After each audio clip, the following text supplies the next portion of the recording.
Alléluia. Que le nom du Seigneur soit glorifié. Dans l'épître de Paul aux Éphésiens, au chapitre 6 et du verset 14 à 16, l'apôtre Paul dira « Tenez donc ferme, ayez à vos reins la vérité pour ceinture, revêtez la cuirasse de la justice, mettez pour chaussure à vos pieds le zèle que donne l'évangile de paix. Prenez, dira-t-il, prenez par-dessus tout cela le bouclier de la foi avec lequel vous pourrez éteindre tous les traits enflammés du malin. » Alors ici, nous sommes face au quatrième élément de l'armure chrétienne, à savoir le bouclier de la foi. Se saisir de la foi comme d'un bouclier, contre lequel viendront s'écraser toutes les flèches enflammées de l'adversaire. Dans les guerres d'autrefois, dans les guerres antiques, on se servait surtout lors des sièges, lors des actions menées en vue de s'emparer d'une place fortifiée ou d'une position ennemie. On se servait de flèches enduites de pois et de résine que l'on enflammait au moment de les lancer. Les légionnaires romains les recevaient sur leurs grands boucliers. Les armes qui détournent les coups de l'ennemi.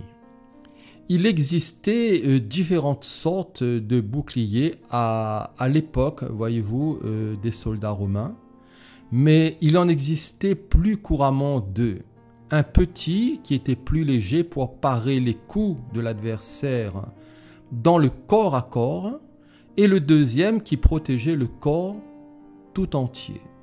Vous savez, il y a des combats que nous pouvons gagner seuls au corps à corps, un peu comme David face à Goliath, et d'autres dans l'unité du corps de l'Église, dans la communion fraternelle, bien que tout cela, voyez-vous, soit lié. Dans Acte 2, il est dit que le jour de la Pentecôte, ils étaient tous ensemble dans le même lieu.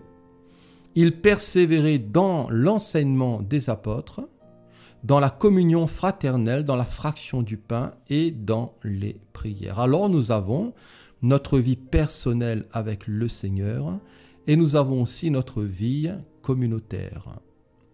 Prenez, dira ici l'apôtre, par-dessus tout cela le bouclier de la foi, avec lesquels vous pourrez éteindre tous les traits enflammés du malin. Ce mot ici, bouclier, dans le grec est intéressant, et l'origine de ce mot est généralement traduit par porte ou entrée.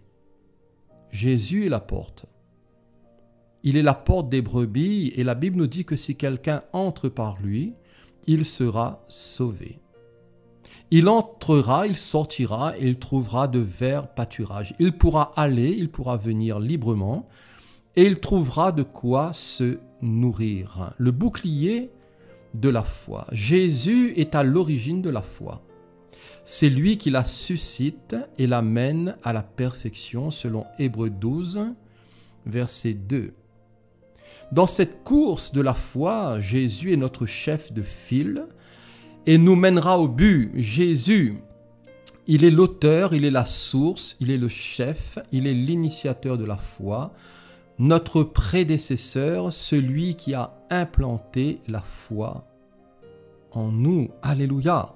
Il est aussi celui qui conduit notre foi à son accomplissement, à sa maturité, à son plein épanouissement et à la perfection. Jésus est la porte. Jésus est la porte du royaume des cieux. Et cette porte, voyez-vous, elle est ouverte.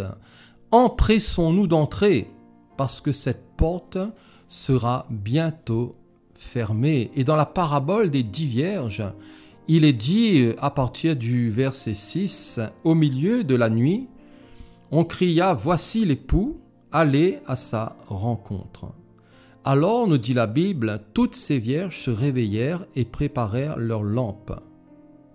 Les folles dirent aux sages, « Mais donnez-nous de votre huile, car nos lampes s'éteignent. » Les sages répondirent, « Non, il n'y en aurait pas assez pour nous et pour vous. Allez plutôt chez ceux qui en vendent et achetez-en pour vous. La Bible nous dit que pendant qu'elles allaient en acheter, l'époux arriva, et celles qui étaient prêtes entrèrent avec lui dans la salle des noces, et la porte fut fermée. Plus tard, les autres vierges vinrent et dirent, « Mais Seigneur, Seigneur, ouvre-nous !» Mais il répondit, « Je vous le dis en vérité, je ne vous connais pas.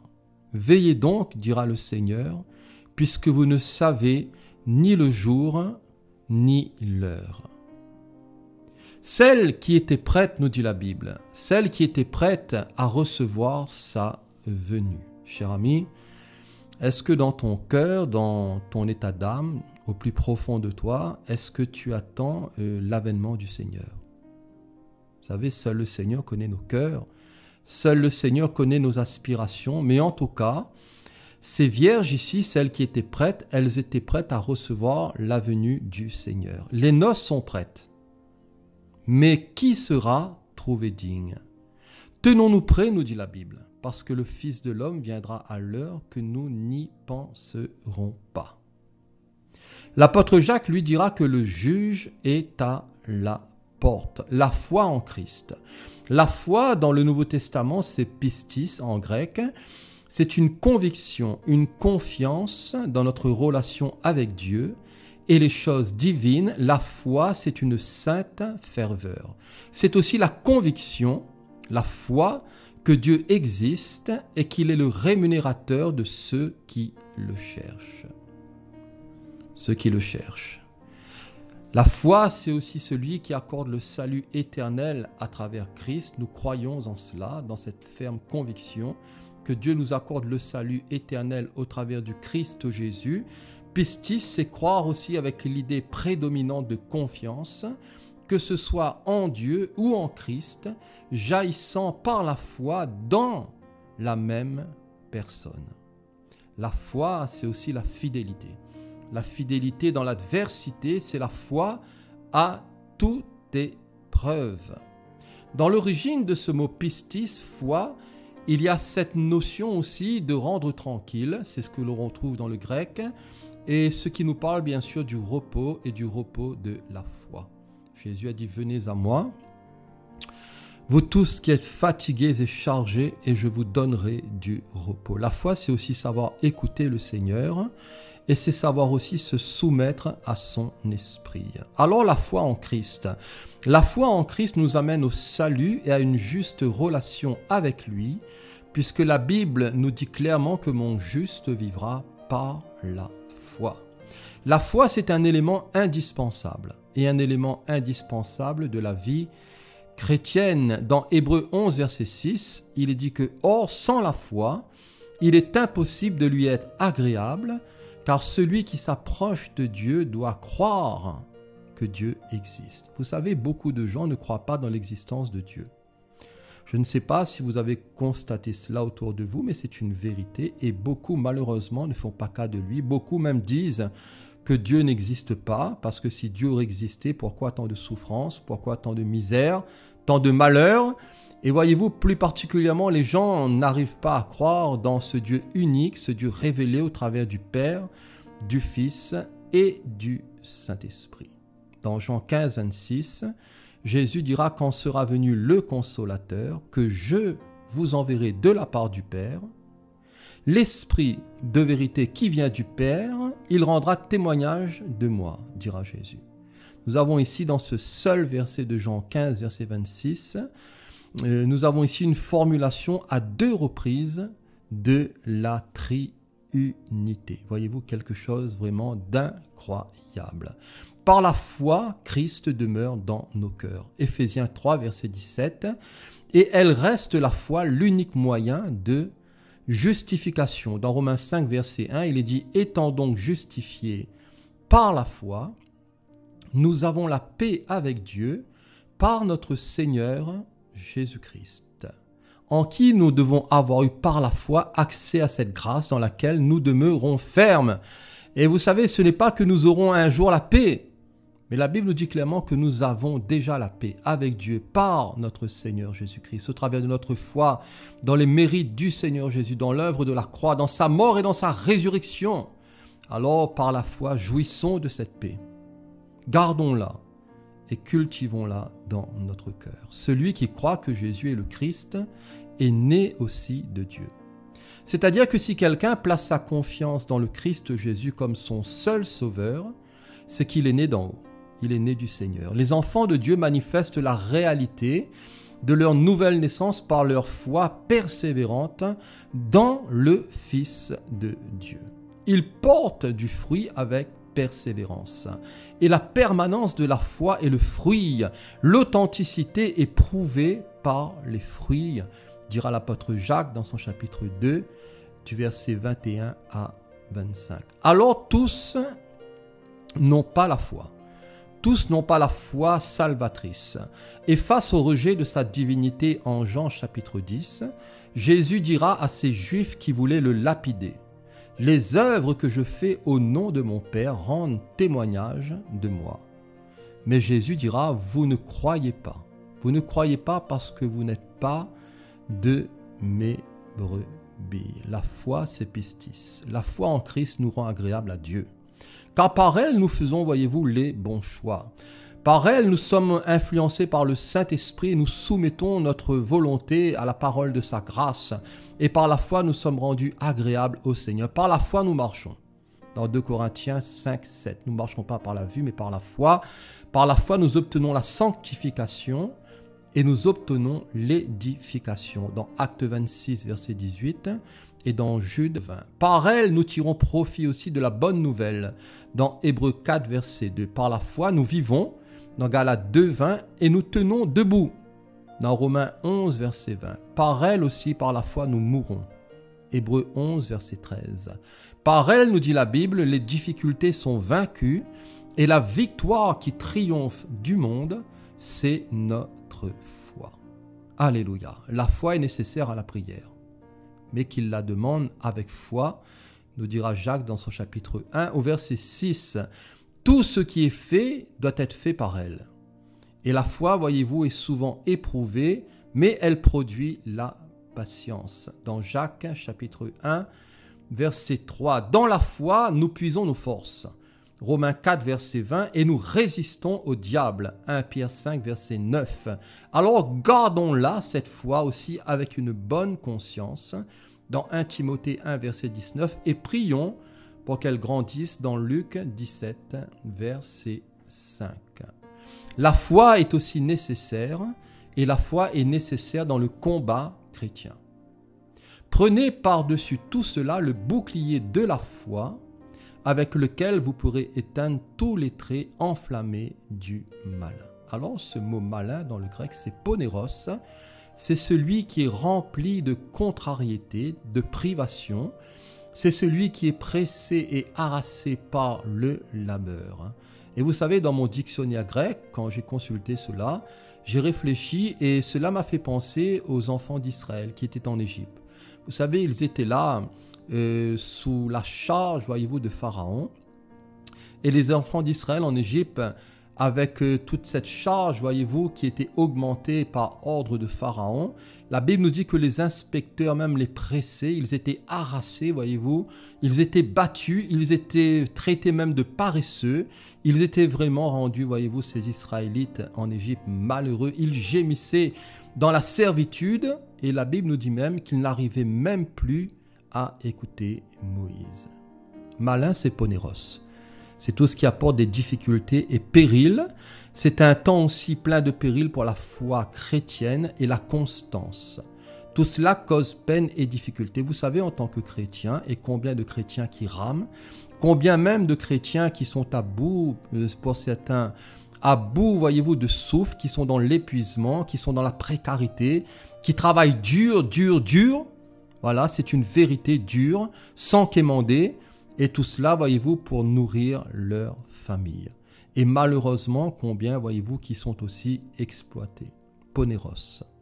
Alors, poneros, c'est aussi ce qui est de nature ou de condition mauvaise. Et cela dans un sens physique ou moral. Alors, face à nos contrariétés, il y a bien sûr une promesse. Et Paul dira dans 2 Thessaloniciens 3, verset 3, « Le Seigneur est fidèle il vous affermira et il vous préservera du malin. Poneros. Le Seigneur est fidèle, cher ami. Il sait par quel chemin tu passes. Il connaît combien tu es harassé.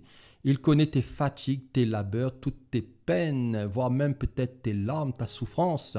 Parce que peut-être que tu es au bout du rouleau. Peut-être que tu n'arrives plus à trouver tes repères. Tu es complètement bouleversé à l'intérieur de toi par des soucis, par des difficultés. Mais confiance, cher ami, confiance, courage, le Seigneur est fidèle, il ne t'abandonnera pas, il t'affermira et il te préservera et il te délivrera aussi de tous ces soucis, de tous ces stress. À toi de te confier en lui, d'avoir foi dans ton cœur. Même dans ces temps mauvais, le Seigneur nous soutiendra, il ne nous abandonnera pas. Même si une mère abandonne l'enfant qu'elle allait, sache que moi, l'Éternel, ton Dieu, je ne t'abandonnerai point, je te soutiendrai, je te bénirai. Et le Seigneur nous délivrera aussi de toute œuvre mauvaise pour nous sauver, pour nous libérer et pour nous faire entrer où? Dans son royaume céleste. Maranatha, Seigneur, viens. Je ne sais pas, cher ami, pour vous, mais personnellement, dans mon cœur, je soupire après l'avènement du Seigneur. Je suis dans ce monde, je travaille aussi, je travaille le jour, je travaille la nuit, j'ai mes difficultés. Il m'arrive des fois de connaître des maladies, des luttes et des combats. Mais vous savez, au fond de mon cœur, je soupire après le Seigneur. J'ai faim de lui. J'ai soif de lui. J'aimerais avoir plus de temps, voyez-vous, pour me consacrer à lui, pour méditer sa parole, pour l'étude de la Bible, pour pouvoir travailler encore pour lui. Mais il y a aussi les contraintes, il y a aussi les responsabilités. Mais le Seigneur connaît la température de nos cœurs. Et le Seigneur sonde les uns et les autres. L'apôtre Jean lui dira, je vous ai écrit, jeunes gens, parce que vous êtes forts. Vous êtes forts et que la parole de Dieu demeure en vous et que vous avez vaincu le malin, le poneros. Par la foi, nous pouvons éteindre tous les traits enflammés du malin. Dans le psaume 18, David dira, c'est Dieu qui me ceint de force et qui me conduit dans la voie droite. Il rend mes pieds semblables à ceux des biches, et il me place sur mes lieux élevés. Il exerce mes mains au combat, et mes bras tendent l'arc d'airain. Tu me donnes, dira le psalmiste, tu me donnes le bouclier de ton salut. Le bouclier de ton salut, c'est Christ. Et grâce soit rendue à Dieu qui nous fait toujours, nous dit la Bible, toujours triompher en Christ. En Christ seul, nous pouvons triompher. Et nous pouvons aussi, voyez-vous, éteindre tous les traits enflammés du malin. Les traits enflammés nous parlent de feu. Et souvenons-nous des 3 compagnons de Daniel dans la fournaise, dans Daniel chapitre 3, et où nous avons vu l'intervention miraculeuse du Seigneur, voyez-vous, pour délivrer ces hommes de Dieu. Alors éteignons les feux. Éteignons les feux par un contre-feu. Par le feu de l'esprit, par une marche intelligente, par la vie de l'esprit, par la plénitude de la foi, par un cœur consacré, éteignons les feux par un contre-feu, par le feu de l'esprit de Jésus. Vous savez, il existe différents types de feux, comme il existe différents types d'épreuves et différents types de tentations. Et il existe aussi différents moyens et différentes manières d'agir et de procéder face à toutes les ruses du malin et de la chair. Face à certains incendies, il faut couper l'alimentation. Vous savez, quand on intervient sur un incendie, l'une des premières choses à faire, bien sûr, cela consiste à faire une reconnaissance, à faire les sauvetages de personnes et d'animaux. Mais il faut aussi couper avant tout l'alimentation, le courant ou le gaz. Et vous savez, en tant que chrétien, il faut savoir se couper. Il faut se savoir de couper de l'immoralité, des mauvaises compagnies, de la violence, des racontards. Il faut apprendre et savoir se couper, voyez-vous, de tous les ladilafés et savoir se fermer et supprimer, voyez-vous, tout cela, tout ce qui pourrait alimenter le mal. Face à certains incendies, l'eau s'avère aussi utile. Et vous savez, l'eau de la parole, pour contrer le péché, est efficace, et l'eau de la parole pour nous orienter vers une marche nouvelle est aussi efficace. À nous de la lire, de la méditer jour et nuit, d'agir fidèlement selon cette parole. Que le Seigneur nous aide parce que nous sommes en marche, en progrès. Cher ami, ne te décourage pas. Même si peut-être tu es au balbutiement, tu es au b.a.-ba de la vie chrétienne, alors sache que le Seigneur te prendra en charge, il te bénira, mais que tes progrès soient évidents pour tous, que tu puisses aussi être sérieux avec le Seigneur, que tu puisses t'attacher à lui, que tu puisses chercher à mieux le connaître et que tu puisses progresser dans ta vie de croyant, dans la sanctification, dans l'édification, dans le perfectionnement des saints. Alors pour terminer, prenez par-dessus tout cela le bouclier de la foi avec lequel vous pourrez éteindre tous les traits enflammés du mal. Vous savez, la foi, c'est l'élément essentiel de notre vie chrétienne. La Bible nous dit « Ayez foi en Dieu, si tu crois, dira le Seigneur, tu verras la gloire de Dieu. » Seigneur, manifeste ta gloire dans nos cœurs. Révèle-toi, manifeste-toi à nous, bénis-nous par ton Saint-Esprit, bénis mes frères et sœurs qui m'écoutent, mes amis. En cet instant, tu connais leurs besoins, Seigneur, tu entends leurs cris, tu sais ce qui est mieux adapté pour eux. Peut-être que certains sont éprouvés, certains sont malades, certains sont dans une défaillance, dans une tentation, peut-être en train de flirter avec un péché, avec un vice. Mais Seigneur, délivre-les au nom de Jésus, sanctifie ton peuple, sanctifie tes saints. Et que, Seigneur, le goût du péché, le plaisir du péché soit ôté des cœurs au nom de Jésus. Seigneur, à toi la gloire parce que tu es un Dieu libérateur, tu es un Dieu transformateur, tu ne sommeilles ni ne dors, celui qui garde ses enfants, celui qui garde son peuple. Alors courage, que le Seigneur, cher ami, vous bénisse tous dans le merveilleux nom de Jésus et merci pour votre écoute. À la prochaine, Dieu voulant.